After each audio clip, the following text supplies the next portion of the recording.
ఎందుకు రోడ్ల మీద తిరుగుతున్నానంటే నాకు భయం ఏముందంటే ఈ నేల కోసం కష్టపడే కొంతమంది వ్యక్తుల సమూహం కావాలి. 30,000 మంది ఆడబిడ్డలు 30,000 మంది ఆడబిడ్డలు అదృశ్యం అయిపోతే ఈ రోజు వరకు దాని మీద ముఖ్యమంత్రి ఒక ప్రకటన చేయడు, మాట్లాడు. ఇలాంటి ఎన్ని దారుణాలు చూస్తూ ఉంటే నాకు బాధేస్తుంది. అలాగే ప్రతిసారి మన కాకినాడ తీర ప్రాంతంలో ప్రతిసారి పడవలు కాలిపోతూ ఉంటాయి, దగ్ధం అయిపోతూ ఉంటాయి. దేనికంటే కేంద్రం విజిలెన్స్ మన కూర్చోబెట్టి కస్టమ్స్ వాళ్ళు బోట్లు వేసుకొని గంజాయి ఉంది బోట్లో అంటే ఆ బోట్లను తగలబెట్టేసి వెళ్ళిపోతా ఉన్నారు. గంజాయి ఎక్కువైపోయింది. ఏ మూలకెళ్ళినా, కాకినాడ అర్బన్ వెళ్ళినా, కాకినాడ రూరల్ వెళ్ళినా బిడ్డలు, చిన్న చిన్న బిడ్డలు 16-17 బిడ్డలు మా గంజాయి అలవాటు అయిపోయిందని చెప్తా ఉంటే నిజంగా చాలా బాధ కలిగింది. ముఖ్యంగా యువతకి చెప్తున్నాను, మీ తల్లిదండ్రులు పడే బాధ వర్ణనాతీతం.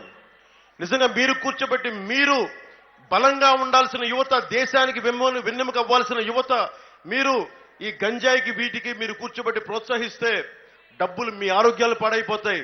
కానీ ద్వారంపూడి కానీ కన్నబాబు కానీ డబ్బులు పెరిగిపోతాయి, మళ్ళీ మిమ్మల్ని నలిపేస్తారు. అందుకని ఇది మారాలి అంటే ముఖ్యంగా గంజాయి మీద ఉక్కు పాదం పెట్టి నలిపేస్తాం కూటమి ప్రభుత్వం వచ్చిన తర్వాత. ద్వారంపూడికి కన్నబాబుకి నరకం అంటే స్పెల్లింగ్ రాయిస్తాం వాళ్ళిద్దరికి. అందుకే నేను పిఠాపురం నుంచే చేస్తున్నా, తూర్పు గోదావరి జిల్లా నుంచే పోటీ చేస్తున్నా. వీళ్ళు అంతు తేల్చడానికి, వీళ్ళ సంగతి తేల్చడానికి ఉన్నాను ఇక్కడ.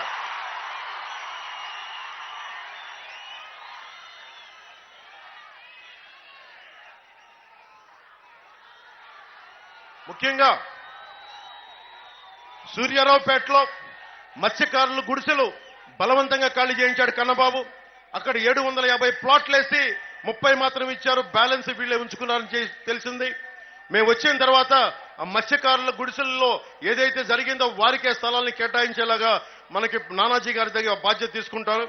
అలాగే ఇళ్ల స్థలాల విషయంలో పాపం ముఖ్యంగా ఒక శెట్టిబలిజ సామాజిక వర్గానికి చెందిన ఒక రెవెన్యూ డెవలప్మెంట్ ఆఫీసర్ని వేధించి ఆయన్ని తెలిసారని చెప్పి నాకు వేధించారని చెప్పారు.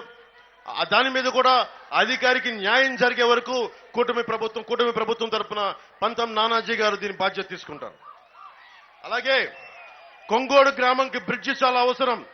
టెండర్లోనే కాంట్రాక్ట్ తెచ్చుకున్న ఒక కాంట్రాక్టర్ కన్నబాబుచి పనికి ముందే మాకు కమిషన్ కావాలి అని ఒక డిమాండ్ ఒప్పుకోవడం వల్ల ఆ కాంట్రాక్ట్ని తరిమేశారు. కేవలం కమిషన్ కోసం మీ కొంగోడు గ్రామం కావాల్సిన బ్రిడ్జ్, ఎంతో అవసరమైన బ్రిడ్జి ఈ రోజు ఇంకా రాక గ్రామ ప్రజలు ఇబ్బంది పడతానే ఉన్నారు. నేను మీకు మాటిస్తున్నాను, చంద్రబాబు గారి తరఫున మీ అందరి తరఫున మాటిస్తున్నాను.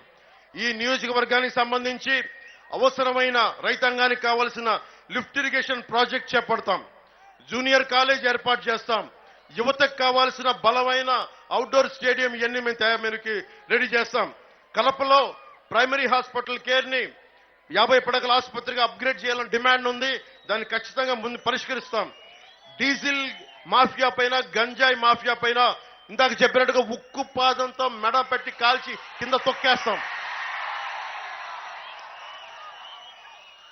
కేంద్ర ప్రభుత్వ పథకం ఏ గ్రామానికి వెళ్ళినా, పక్కన మనకు గోదావరి జలాలు, ఏ గ్రామానికి వెళ్ళినా నీటి తాగడానికి నీరు ఇబ్బందిగా ఉంది.